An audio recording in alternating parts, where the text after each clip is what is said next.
Now, Wendy Chamberlain, who is the Liberal Democrats' chief whip, went on the attack and accused Nigel Farage and Lee Anderson of not showing commitment to their constituencies and questioned their priorities at the Lib Dem conference.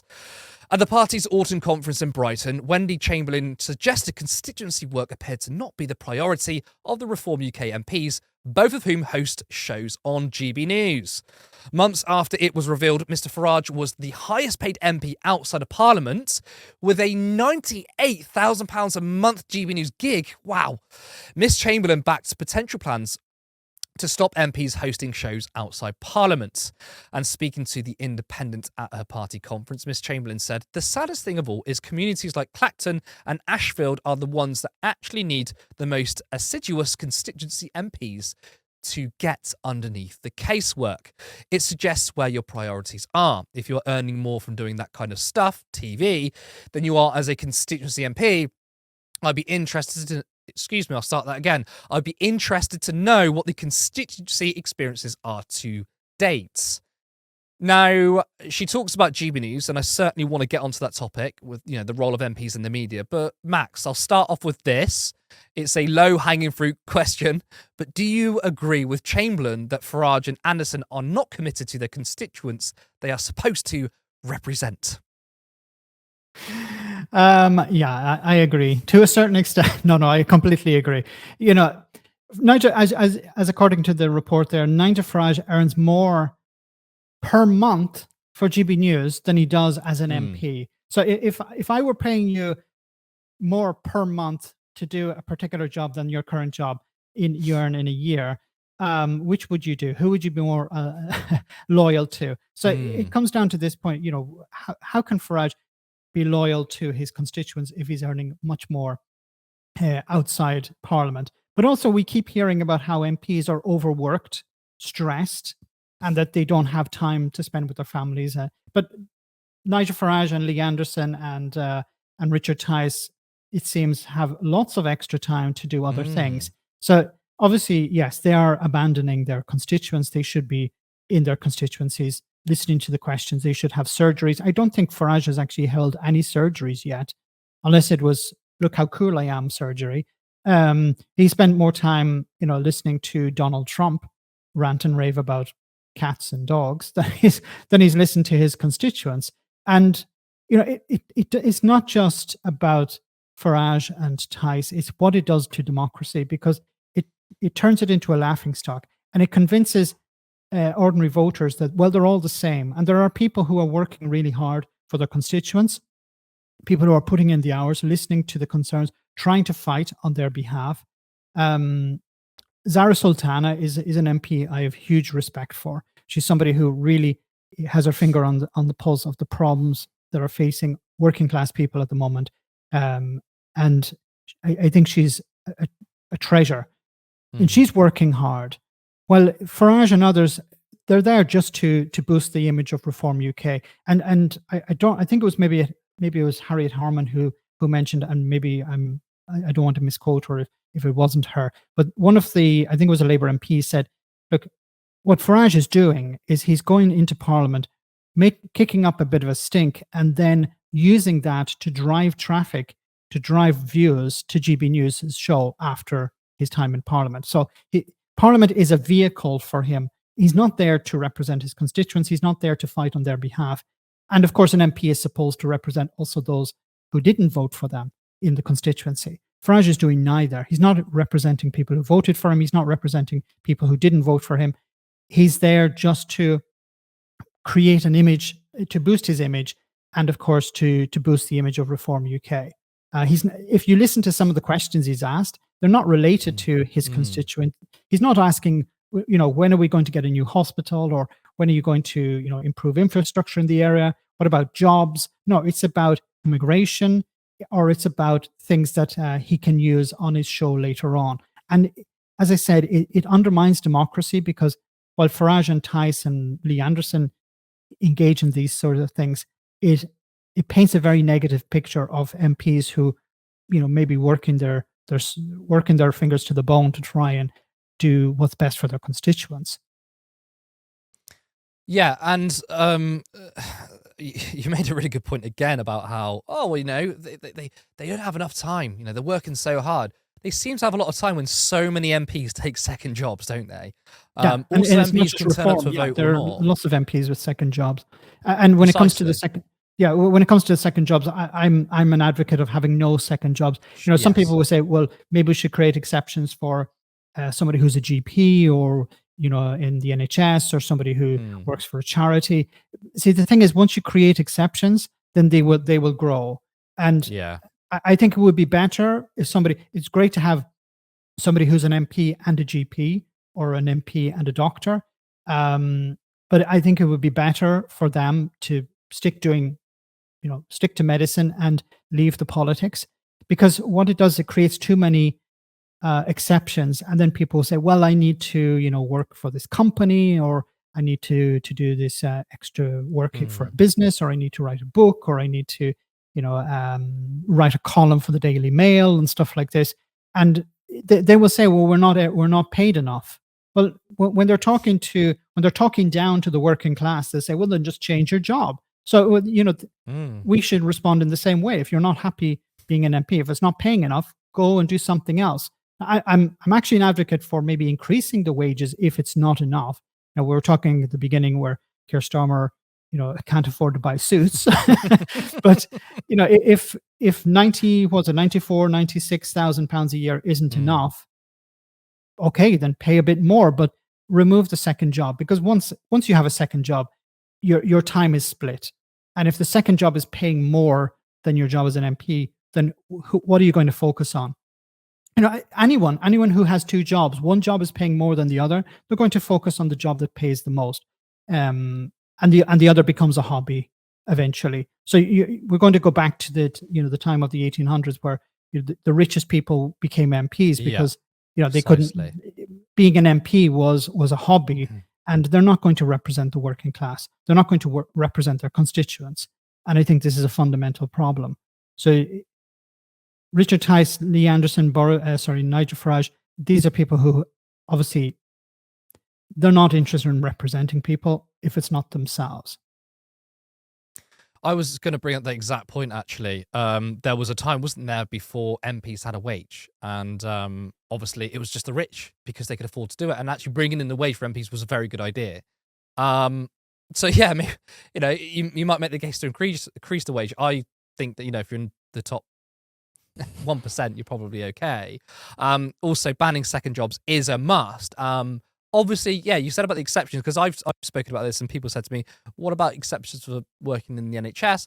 Okay, their exceptions I'm obviously absolutely fine with, but you also make a good point that once you have an exception there, it can be exploited. So if you ask me, the choice between some MPs, not a lot, working for the NHS as a second job, or no MPs work for the NHS as a second job because there's no second jobs, I'll take the latter, absolutely. Now, you mentioned earlier on in the show that Farage isn't even in the country. And one of the first things Farage did was to fly to America to support Trump after the assassination attempts, even though it seems they never actually met up in person. I mean, he made it out he was supporting a friend in need. I don't think they were that close. The fact that Trump didn't even know, or he probably didn't even care. Can you Millions imagine the believe in situation? Farage. Your friend has a car accident, and you go to be by your friend's side, and they couldn't be bothered to see you. Mm. Would they still be a friend? I don't know. Yeah. But millions believe in Farage and reform. And as you pointed out, he's just a rich charlatan. But I want to talk about the media slightly more widely with all political parties, because many have rightly criticised reform figures for having their own shows on GB News. Again, it's outrageous that can happen. It's obviously anti-democratic. The idea that we have the same people who write our laws also exist in the media ecosystem, which is supposed to hold those who write our laws to account, is a clear conflict of interest. But I personally, I don't see the same level of scrutiny when it comes to Labour. I think it's deplorable when we have figures such as Ed Balls, who, all right, is no longer an MP, but clearly represents the more right-wing faction of the Labour Party. I mean, one striking example was when there was a discussion about internal factional battles within the Labour Party, and Ed Balls was clearly siding with the Blairites over the Corbynites, and I think that was clearly unfair. So I want to get your thoughts on that, and how it's not just an issue with one political party, but rather it's become an ecosystem of client journalism. I'd like to hear your thoughts on that and what you think could be done about it. I mean, I know you said about maybe banning second jobs, but also the problem with, as I've talked about, like GMB and Labour, Ed Balls isn't an MP. It's not technically a second job, but I still think there's a problem. So I want to get your thoughts on that. Yeah, there was, I don't know if you had seen it, but there was an interview that Ed Balls did with Yvette Cooper, who's his wife. Yes, precisely. and I was expecting halfway through the interview for him to say, Yvette, did you remember to switch off the gas before you left this morning? This is the sort of, or did you put the cat out? This is the sort of thing you'd almost expect, because don't be it's too absurd. harsh when you sleep on the couch, And he's not going to ask her difficult questions. Like, he should have said, okay, I'm going to sit this one out because of my conflict of interest. But he was there interviewing. It was beyond absurd. And it's like, as we said, we criticize GB News, we criticize Reform UK, or the Tories, where you have a Tory MP interviewing a Tory MP, a minister interviewing a minister, or ex-minister. It's the same what was happening on Good Morning Britain. And while David Lammy used to be, when he was in opposition, he had his own show on LBC. That was also a problem, because once again, we come back to this point of, okay, you're not in government, okay, you're not making the decisions at that stage, and it was right for him to step away from that. But MPs are there to represent the public, or represent their constituents. And I think what it does, it creates a sort of weird narrative, or a weird view of politics, when you switch on the radio, you switch on the TV, you go on the internet, and you hear your local MP, or you hear an MP talking about something that's not related to the constituency. And I think this creates a problem within politics. It creates turns it into something of a charade. So it is a problem within all of the parties. Now, how to get rid of it? I think, once again, it's a bit like the second jobs. You can't be an MP and be, hosting a radio show or something like that. Like, I've nothing against a guest, somebody being brought on to talk about something as a guest, but hosting a show, it can't be a way to do things. So that has to be banned. And then it's not just on new media, it's not just on podcasts, but also, I think, in writing newspaper articles. How many Tory MPs have been writing? I mean, George Osborne, after he left as Chancellor, then was a regular. He wasn't guest piecing; he actually joined the Observer. Yes. So he's made decisions of austerity, and now he gets to have his voice in the newspaper saying, "Oh, austerity is good." And look, to bring it back to GB News and Lee Anderson for a second. I mean, Lee Anderson's complaining that you're saying, "Oh, you're trying to silence my voice," but I think you're one of 650 MPs. Who already have a very loud voice. You have the media, you're on TV, you're also an elected official in a very privileged institution. The idea that, like, you don't have enough of a voice is crazy. I mean, think about your average working class person. We don't know. So it's also a sense of entitlement there, isn't it? But I think for him, in his case, it's, look, if you end second jobs, I'm losing a huge amount of money. I've already booked a holiday, so I don't want that to be impacted. Maybe I'm a bit too cynical there, but they have to think. But once again, we come back to that point we mentioned before. They keep saying that they're overworked. Well, how can you be overworked if you're taking on extra work at the same time? So if you want to be a media guy, if you want to be hosting your own show, then just do that. But don't be a politician. Don't be an MP, because an MP's job is very important. They're there to ask questions on behalf of their constituents. They're there to fight for people in their constituency, both those who voted for them and those who didn't. And this is sort of a separate issue, but one of the big problems I have with PMQs and Parliament and Senate, it's become a theatre. It's no longer serious. I would love for a day when, an MP asks a question and the minister says, actually, that's a very interesting question. Like, we're having a discussion here. That's an interesting question. Let me find the answer. And instead, it becomes a sort of charade where people, make jokes about each other, or they start talking about something else. And maybe what's happening with the media is that they're going along with that. So they're not treating politics as something serious or something important. And they're more interested in trivial things, like, you know, what was it, Lee Anderson's Vegetarian Son or something like that. Well, I mean, you're absolutely right. The media treat politics as a game, and it's not a game. It's real people's lives at stake. But that's how, the interesting political stories for them isn't necessarily policy that affects ordinary working class people.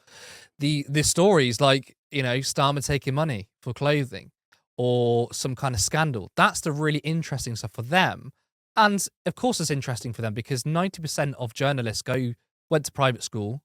In terms of their material needs, they've never really struggled. So they've never really had to think about the material conditions. So for them, what gets them off is thinking about scandals and who said what and who said this. But that's a completely different reality to ordinary working people. And there needs to be a huge wall between politicians, MPs, and the media, because the media's role is to critique power. But obviously, it doesn't do that. Patreon.com, Turn Left Media. Support independent media. Support social justice that's there on social media. Thank you, Turn Left.